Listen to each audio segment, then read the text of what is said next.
दोस्तों आज का हमारा टॉपिक रहेगा माइक्रोसॉफ्ट एक्सेल में इफ का फॉर्मूला, इफ कंडीशन, आर्गुमेंट के वगैरह के बारे में हम समझेंगे। ठीक है, कैसे इफ फॉर्मूला यूज़ किया जाता है, कैसे उस कंडीशन को यूज़ करते हैं, तो चलिए देखते हैं। तो हमारे पास एक लिस्ट है जिसमें आइटम नेम्स है, आइटम प्राइस है। तो हमें tax, total price before tax, total price after tax और रेट निकालना है। ठीक है, नंबर ऑफ आइटम्स ये दे रखे हैं 100, 101। इनको ड्रैग एंड ड्रॉप करके पहले आप नीचे ले आइए। अब टैक्स निकालना है तो टैक्स कैसे निकलेगा, पढ़िए इसको वन क्वेश्चन को। Item price is less than 100 then tax is 50 otherwise should be 100। मगर क्या कह रहा है, अगर किसी आइटम के प्राइस की कीमत क्या है, लेस देन 100 यानी 100 से कम है तो 50 रुपये टैक्स देना है, और अगर 100 से ज़्यादा है तो 100 रुपये टैक्स देना है। अगर ऐसी कोई कंडीशन हो जिसमें एक कंडीशन ट्रू देनी हो, एक कंडीशन फॉल्स की देनी हो, या कोई हमसे शर्त लगा रहा हो कंडीशन के बेस पे, और कंडीशन अगर फुलफिल होती है, शर्त पूरी होती है, तो रिजल्ट पॉजिटिव में अदरवाइज नेगेटिव में, तो हम क्या करेंगे, इफ का फॉर्मूला यूज करेंगे। ठीक है, तो क्या करेंगे यहाँ पे बराबर इफ। ठीक है, क्या कह रहे हैं, लेस देन 100 कौन सा, आइटम प्राइस, तो ये आइटम प्राइस है लेस देन 100। ये हमारा आर्ग्यूमेंट हो गया, यानी लॉजिकल टेस्ट। इफ फॉर्मूला क्या करता है ना, स्टेटमेंट मांगता है, तो जो स्टेटमेंट होता है वो पहले स्थान पे दिया जाता है लॉजिकल टेस्ट में। तो अगर किसी वस्तु की कीमत 100 से कम है तो मैंने क्या कर दिया, इक्वल टू, अगर इफ मतलब अगर C2 छोटा है 100 से। ठीक है, इस फॉर्मूले को यूं समझने की कोशिश करो कि अगर C2 छोटा है 100 से तो कोमा लगाएंगे। अगर ये कंडीशन ट्रू हो गई तो हमें क्या चाहिए, वैल्यू 50। ठीक है, तो यहाँ पे देखो क्या लिखा हुआ है, वैल्यू इफ ट्रू। अगर ये वैल्यू ट्रू हो गई तो क्या चाहिए, 50, तो सीधा 50 लिखेंगे, इन्वर्टेड कोमा मत लगाना। न्यूमेरिकल वैल्यू के लिए हम 50 में क्या करेंगे, हम इन्वर्टेड कोमा नहीं लगाएंगे और फिर कोमा लगाएंगे। अब ये कह रहा है तीसरा स्टेटमेंट की वैल्यू इफ फॉल्स, मतलब अगर ये वैल्यू फॉल्स हो जाए। ये वैल्यू फॉल्स कब होगी, जब यहाँ पे उसको क्या मिलेगा, कोई वैल्यू 100 से कम ना होकर 100 से ज़्यादा मिले, तो वो वैल्यू फॉल्स हो जाएगी। तो अगर वैल्यू फॉल्स होएगी तो हमें क्या चाहिए, टैक्स का पैसा कितना देना पड़ेगा, 100 रुपये। तो अब क्या हुआ कि अगर C2 छोटा है 100 से तो क्या होगा, 50 रुपये टैक्स लगेंगे, अदरवाइज 100 रुपये टैक्स लगेंगे। Bracket close, enter. ऐसे ही आपको वन बाय वन निकाल लेना है। Next, total price before tax कह रहा है, तो टोटल प्राइस बिफोर टैक्स कैसे निकलेगा, number of items multiply by item price. तो उसके लिए अपन प्रोडक्ट का फॉर्मूला यूज करेंगे। ठीक है, तो नंबर ऑफ आइटम्स को मल्टीप्लाई करेंगे आइटम प्राइस से। ठीक है, ड्रैग एंड ड्रॉप कर लेना। फिर टोटल प्राइस आफ्टर टैक्स कैसे निकलेगा, total price before tax plus tax. ठीक है, तो सम का फॉर्मूला लगा लो। ठीक है, ये टैक्स और टोटल प्राइस बिफोर टैक्स। ठीक है, इसको भी ड्रैग एंड ड्रॉप कर लेंगे। फिर ये कह रहा है रेट निकालो, तो रेट कैसे निकलेगा, rate equal to if total price after tax greater than 3500 then the rates are high otherwise reasonable. मतलब अगर किसी आइटम की प्राइस टैक्स लगने के बाद अगर 3500 से ऊपर है तो लिखा हुआ आ जाए यहाँ पे हाई, अदरवाइज लिखा हुआ आ जाए रीजनेबल। ठीक है, तो इस कंडीशन में भी अपन इफ का फॉर्मूला लगाएंगे, if total price greater than, ठीक है, इफ F2 ग्रेटर देन 3500, अगर F2 बड़ा है 3500 से, वही कह रहा है ना ये, if total price after tax, total price after tax की पहले कॉलम में क्या वैल्यू है, 3500, यानी कि F2 है उसका एड्रेस।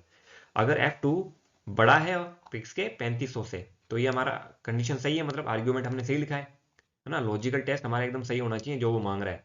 तो लॉजिकल टेस्ट मेरा तो यही है ना कि अगर F2 बड़ा है 3500 से, अगर ये कंडीशन ट्रू हो जाए तो क्या लगाएंगे, हाई लिखा हुआ आ जाए यहाँ पे।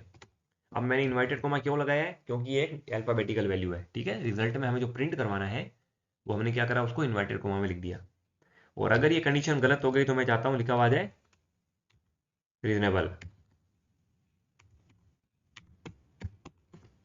ठीक है, अब रीजनेबल कब आएगा, जब वैल्यू 3500 से नीचे होगी, यानी ये कंडीशन जब गलत हो गई तो रीजनेबल आ जाएगा, कंडीशन ट्रू हो गई तो हाई आ जाएगा, एंटर। ठीक है, ऐसे ही वन बाय वन कर लेना। बाकी यहाँ पे आप count, average, tax, minimum, maximum वगैरह अपन को क्या करना है, ये सारे फॉर्मूले लगाने हैं। ठीक है, जैसे बता चुका हूँ मैं पहले में। अब इसमें काउंट ऑफ आइटम मांग रहा है तो काउंट ए लगाएंगे, काउंटा। ठीक है, सॉरी काउंट ए मतलब सारी वैल्यू के लिए अल्फाबेटिकल न्यूमेरिकल के लिए, बट यहाँ पे क्या है, ओनली न्यूमेरिकल वैल्यू है तो काउंट लगाएंगे। ठीक है, नंबर ऑफ आइटम्स, एंटर। फिर एवरेज ऑफ टैक्स, ये जो टैक्स है इसका एवरेज निकालना है, एवरेज। ठीक है, सिलेक्ट कर लेंगे। मिनिमम आइटम प्राइस, ठीक है, ये हमारा आइटम प्राइस है, इसमें मिनिमम बताना है MIN, और यहाँ से इसका एड्रेस डाल देंगे। फिर मैक्सिमम में अपन क्या करेंगे, मैक्स का लगा लेंगे, और आइटम प्राइस का मैक्सिमम वैल्यू निकाल देंगे कि सबसे बड़ी जो वैल्यू है वो 300 है वस्तु की कीमत, और सबसे छोटी कम कीमत है 5 रुपये। ठीक है, तो ये हमारा जो इफ का फॉर्मूला था चैप्टर 1 कंप्लीट। दूसरा क्या है, दूसरा इसमें दे रखा है कि भाई इसका इसमें बताना है कि वही ये जो प्रोजेक्ट है किसी स्टूडेंट्स के मार्क्स हैं, ठीक है ना, वो हमें बताना है। ठीक है, तो यहाँ पे तो टोटल निकाल लेंगे। ठीक है, तो इन सबको अपन क्या करेंगे, जोड़ देंगे इनसे। ठीक है, टोटल निकल के आया। अब बताना है कि भाई फाइनल ग्रेड पास और फेल, मतलब कि ये बंदा पास है या फेल है। ठीक है ना, तो अब हम क्या क्या करेंगे इसमें, अगर किसी व्यक्ति के नंबर जो हैं वो क्या आए, 60 से ऊपर आए हैं, तो वो पास है, अदरवाइज वो फेल है। तो ऐसी कंडीशन में भी हम इफ का फॉर्मूला लगाएंगे, if total greater than equal to 60। अगर किसी व्यक्ति की परसेंटेज जो टोटल नंबर आए हैं वो 60 या 60 से ऊपर आए हैं, तो क्या लिखा हुआ आ जाए, पास। ठीक है, अगर ये कंडीशन गलत हो गई तो फेल, मतलब 60 से या 60 से ऊपर आए तो बंदा पास है, अदरवाइज फेल है। ठीक है, तो ये पास है क्योंकि इसके परसेंट नंबर कितना है, 79.1। और परफॉर्मेंस, परफॉर्मेंस में क्या करना है, अगर प्रोजेक्ट मार्क्स लेस देन 6 है, अगर प्रोजेक्ट मार्क्स लेस देन 6 है तो क्या आ जाए लिखा हुआ, poor otherwise okay. If project less than 6, ठीक है, तो क्या आ जाए लिखा हुआ, पुअर, ठीक है, अदरवाइज ओके।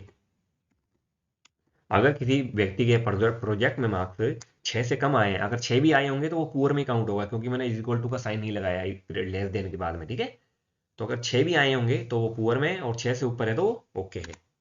तो ये देखो, ये पुअर है क्योंकि इसका 6 से कम है, और 2 ही ओके है क्योंकि 7 और 8 6 से ऊपर है। बाकी आप यहाँ पे क्लास एवरेज, ठीक है, हाईएस्ट में मैक्स का, लोवेस्ट में मिन का, और नंबर ऑफ स्टूडेंट में काउंट का फॉर्मूला लगा लेंगे। ठीक है ना, तो ये हमारी क्या हो जाएगी, दूसरी कंडीशन, जो दूसरी फाइल है वो कंप्लीट हो जाएगी। ठीक है, फिर नेक्स्ट क्या है, तो भाई हमें कमीशन निकालना है। कमीशन कैसे निकलेगा, कमीशन बराबर निकलेगा सेल को गुणा करना है कमीशन रेट से, तो बराबर ये सेल गुणा कमीशन रेट। कैसे, बराबर ये सेल गुणा कमीशन रेट। ठीक है, ऐसे बनवाए वो निकाल लेना। फिर बोनस निकालना है। बोनस क्या करें, इफ सेल्स ग्रेटर देन और equal to 5 lakh then bonus is 0.5% on sale. ठीक है, अदरवाइज 0। मतलब कि अगर यहाँ पे जो सेल्स है, किसी कस्टमर ने, किसी एम्प्लॉय ने सेल करी है 5 लाख या 5 लाख से ज़्यादा वस्तु, कीमत की वस्तु, तो उसको बोनस मिलेगा 0.5% उसी के सेल का, जितना माल उसने सेल किया है। तो ऐसी कंडीशन में हम क्या करेंगे, इफ का फॉर्मूला लगाएंगे, if sales greater than equal to 5 lakh. अगर ये कंडीशन हमारी ट्रू हो गई कि भाई D5 बड़ा है और बराबर है 5 लाख के, ठीक है, तो क्या कह रहा है ये, तो bonus should be 0.5% on cell, यानी कि 0.5% मल्टीप्लाई किसका करना है, सेल्स का ही करना है। मतलब कि अगर उसको D5 में जो वैल्यू दे रखी है यहाँ पे, वो बराबर है और बड़ी है 5 लाख के, तो क्या चाहिए, 0.5% से गुणा कर दे उसी की वैल्यू को। और अगर ये कंडीशन गलत होगी तो क्या आ जाए, 0 आ जाए, एंटर।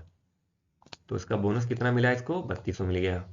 टोटल क्या करना है अपन को, टोटल निकालना है इसका, टोटल कंपैरिजन मतलब कमीशन प्लस बोनस, तो ये कमीशन प्लस बोनस, एंटर। ठीक है, बाकी आप यहाँ पे क्या करोगे, टोटल हाईएस्ट लोवेस्ट की वैल्यू निकालोगे इजली, मिनिमम मैक्सिमम और सम का फॉर्मूला यूज करके।